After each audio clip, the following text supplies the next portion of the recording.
So I do apologise for cutting the last episode short. I thought I had a little bit more time on my hands for it, but apparently I didn't. So I had to cut it short. But we did spend about £6 grand on the last episode, and we were left with about 1.5 grand left. So that wasn't too bad. And here we are with 4.9 grand here for this year one, as we didn't skip a month, so we haven't got that extra little bit of money. But I do want to show you this. Of course, there's Generation Wrestling 4, and we've actually got a TV deal here because the guy whose data I'm using, the Who, commented on the last video. Well, no, not the last video. It was the first video because I like to record in advance because I just have fun doing this type. These, so I record a lot of videos. And he told me that if I'm at top 10, which I am, if we up our production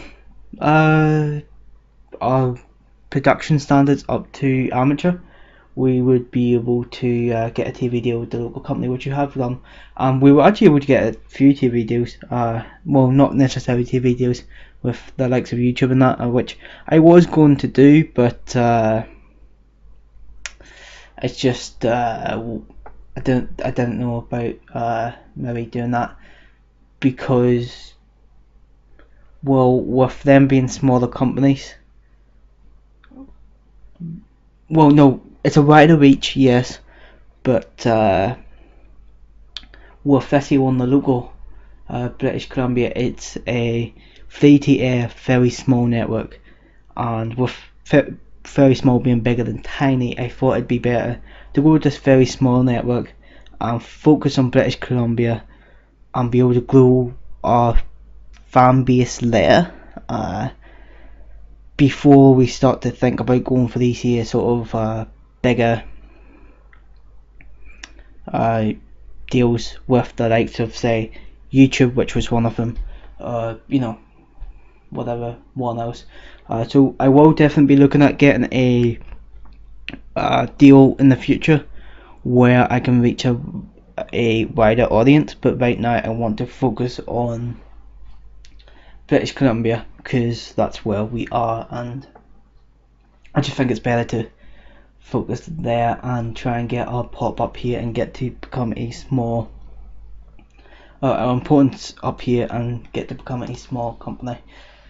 So storylines, Defies Vengeance, we have just started, and yeah, I accidentally ended that storyline by an accident, but it's fine, it'll be fine. So we've restarted it up, and Eddie Kingston is going to be used here later on, which I was going to use Joe Hendry, but I just thought for storyline purposes it'd be better to use a Kingston, as he's more relevant at the minute in terms of our storyline here. So we're going to go ahead and of course we're going to use the generic venue again. Economy's is rising a lot, which is very good to see. But yeah, let's go ahead and run the show here. So we start the show off here with Adam Cole coming out with Kyle O'Reilly and Rhett Titus, and we say something along the lines of, we have a bit of situation here. We have one person who won a number one contenders match and one person who got a cheap victory over me, who believes that he is the number one contender, and as delusional as he is, I'm going to humour him for a second. Now, these paying fans came to see Adam Cole, baby, and they're going to see Adam Cole later tonight. But before that happens, Kyle O'Reilly, Rhett Titus, you're going to go up against each other right here and right now, and the winner of that match will face me later on in the evening. So that's the gist of what it said. I'm not good at promos. I have never claimed to be good at promos. I give you the gist and that's it. Adam Cole clearly enjoyed having the freedom to go off script and performed well.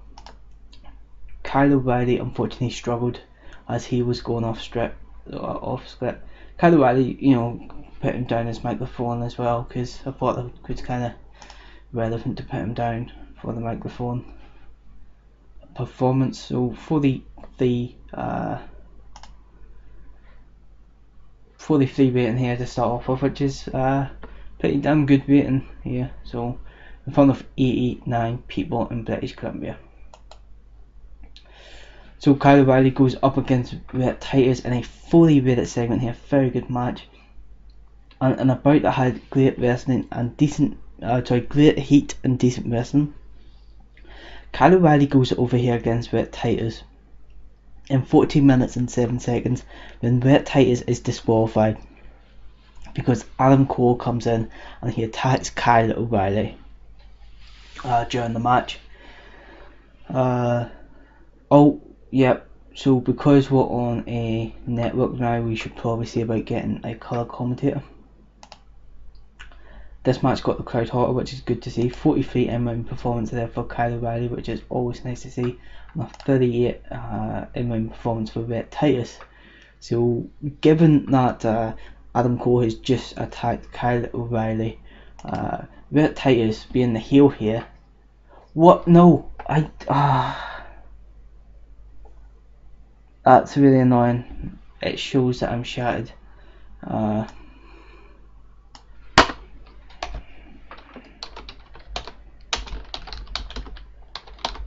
Eddie Kingston, this happened again. I'm so sorry. A freestyle angle here. Adam Cole and Rhett Titus is beaten down on Kyle O'Reilly and pretend that does not say Go Sheila, and Go Sheila is not there. I don't know why I put him there. I swear I selected Eddie Kingston. It shows I'm tired. But yeah, so they're beating down on Kyle O'Reilly, and Eddie Kingston being in the storyline, I decided to have come in and attack and on behalf of Kyle O'Reilly help him out against the two heel characters here, and as a result later on in the night we will see a tag team match end the evening off between Kyle O'Reilly, Eddie Kingston, who will go up against Adam Cole and Rhett Titus. So still no title defense here for Adam Cole. I think he's had one in total. Sort of playing that sort of egomaniac sort of card type heel role. 31 with it segment there. I'm so sorry about this. I need to be more aware. Next segment though, Jonathan Gresham goes up against Sean Defy in a bout that had decent reaction from the crowd but subpar wrestling. Jonathan Gresham defeated Sean Defy in 13 minutes 52 seconds by pinfall after he gets a fast roll up. Sean Defy seemed off his game, unfortunate. This match got the crowd hot at 29 in-ring performance by Jonathan Gresham and a 24 by Sean Defy, who still has not got a win yet. 26 overall rating though. But then at the end of the match, Jonathan Gresham extends his hand to Sean Defy, to kind of shake his hand type of thing. Sean Defy just kind of looks at him and then he spits in the face of Jonathan Gresham before kicking him in the gut and leaving the ring. So what we're going to do now is for Generation Wrestling 5, we're going to book that as a match, a rematch between Jonathan Gresham and Sean Defy. After the whole spit in the face, I'd like to beat him up after that. So yep, that's going to be a grudge match there. 14 rated segment. It's not ideal, but it's not bad. 32 rated segment here as the Bollywood Boys go up against the Stallions, finally making their debut after being out after not being able to compete due to their work with the WWE. And a bout that had a decent reaction from the crowd but subpar wrestling. The Bollywood Boys go over in their debut here. The Stallions against the Stallions as they defeat them in 12.5 minutes when Gershila defeats Tony Baroni by submission. Harv Shearer has debuted his old school face gimmick, as does Gershila. Above average rating here. 39 in performance, 37 for the 39 for Harv Shearer and 37 for Gershila. a 18, I believe that's it. Yeah, that's an 18 for Tony Barani and a 16 for Artemis Spencer. Anybody improving? Everybody's improving in performance skills. That is good to see. I like it when people improve in their performance skills. 32 Reddit match up there. And then we're going to the main event here. As Adam Cole and Vet Titus team up to take on Eddie Kingston and Kyle O'Reilly, and about that had great heat and decent wrestling, which is good to see. Eddie Kingston and Kyle O'Reilly go over in this one as they defeat Adam Cole and Vet Titus in 12 minutes and 53 seconds.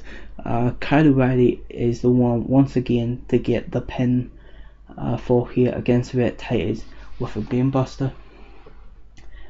Vet Titus sustained a strained rotator cuff. Eddie Kingston and Kyle O'Reilly don't work well as a team. The timing was all over the place. Well, that's okay. We'll know that for the future. They're not going to team up again anyway. I'll just kind of in the moment type situation there. 31 in-ring performance for Vet Titus. A 50 for Adam Cole, very good. A 41 for Kyle O'Reilly and a 37 for Eddie Kingston. So that is good to see there. And as a result of this match, I think it's only fair that we give Kyle O'Reilly his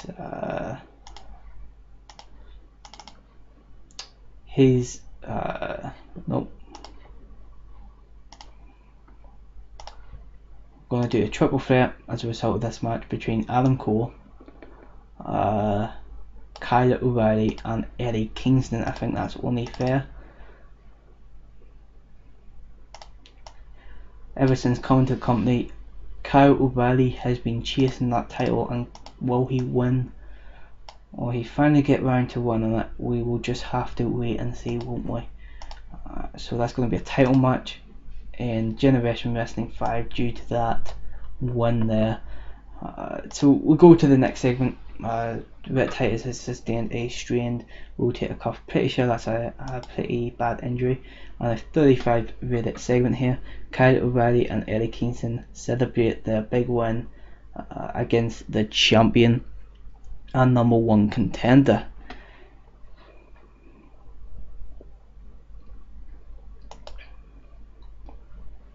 #41 event there. Very good indeed. Very, very good indeed. Now, until we really need one, I will not get a colour commentator. Just because if we're getting, a rating like this here for being a local company, I will happily not get one. But until we really need one, then I'll get a colour commentator. This should increase our popularity in one region. Like a speech here, Adam Cole has to be the go-to. Kyle O'Reilly as well. And who else was a pretty good performer? Now, if I mind rightly, Eddie Kingston was pretty good, so we'll go ahead and we will go to him. Praise for a great told that they're awesome. We will praise you for a great performance, and as you, Adam Cole was very happy. Kyle O'Reilly was pleased, and Eddie Kingston only seemed pleased. So we kind of saw the decline there in the reactions. I do apologise for putting in GoofyWillows' name there at the start of the show. I don't know why I did that. It shows that I'm working off only a few hours sleep. But anyway, I'm very happy with that we've been able to get that TV deal. Hopefully that means that we'll get more in sponsorship money. You would think that that's how it works, since there's more exposure of the brand.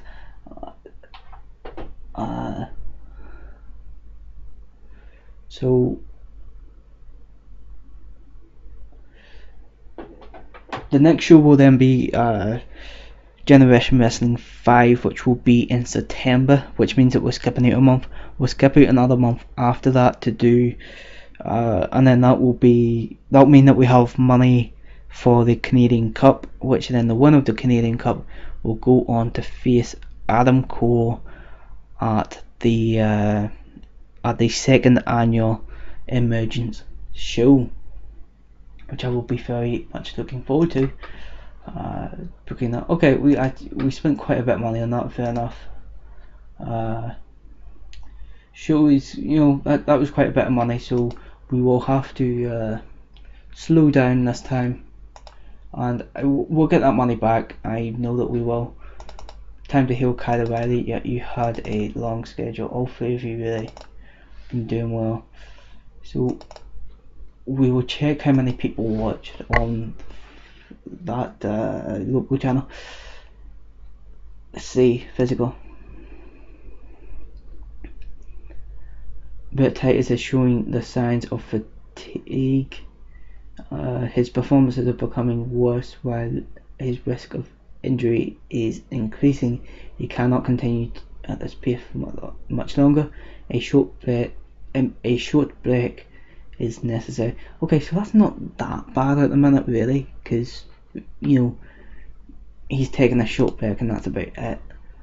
So I'm happy enough with that.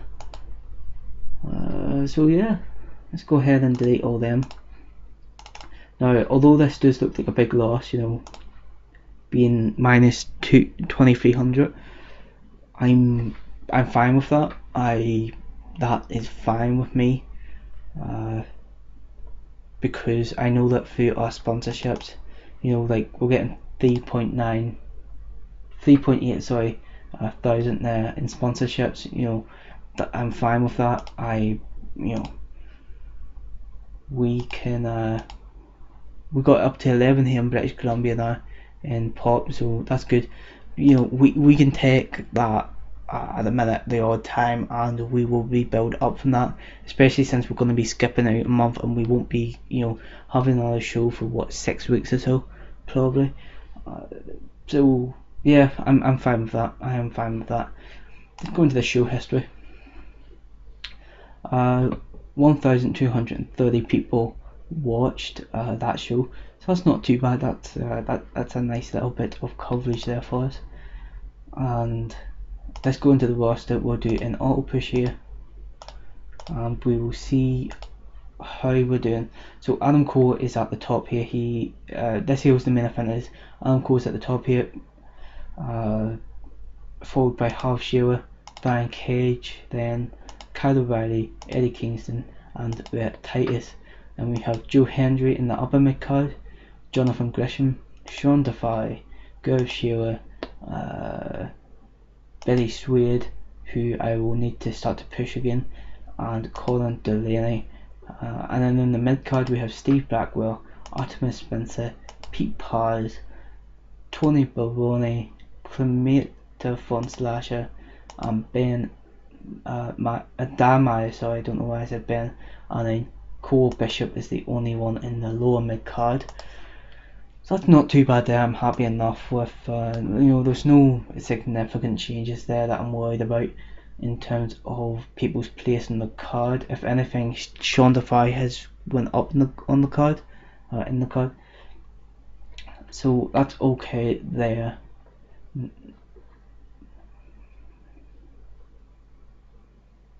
So yeah, this here was a broadcasting deal here. We have a minimum quality of 21, and we're in the graveyard hour, so I'm fine with that. We're getting a bit of viewership, so happy enough with that. But the broadcasters that we can negotiate with are these here ones. So there's the local British Columbia, Ustream Premium, which is their subscription service, Vimian Premium, again a subscription service, YouTube, and YouTube Premium. So essentially I went with this here one because if you look at the regions and the coverage that they have there, all these are tiny. Well, apart from that, that's very small. Actually, we could actually go for maybe something like a YouTube type of idea, couldn't we? But I didn't realise it was very small as well. But I think we'll stick with the local British Columbia one because If you go in here with free-to-air broadcasters, a company is earning no money at all, but this method has the greatest rate of possible audience growth, as it's fairly easy to get people to watch when they don't have to pay and don't have adverts to endure. It's an excellent way to build or maintain a fan base for companies with other revenue streams in place. Maybe it would be a beneficial idea then to go with something like subscription service like this. With subscription broadcasters, a company gets revenue based on value of the content. This is decided by the company's size, show length, and time slot. This method is comparable to commercial broadcasters, although with slightly higher potential revenue, slightly less potential audience growth, and usually stricter quality requirements. So I think I'm gonna stick with the local British Columbia session for now, so as we can build up our audience a little bit, and then we will assess, you know,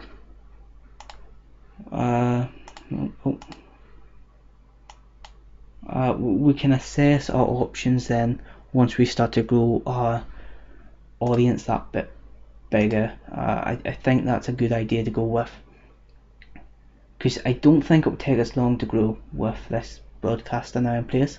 But thank you very much for watching anyway. I kept you long enough, and yeah, we'll see you again. Goodbye.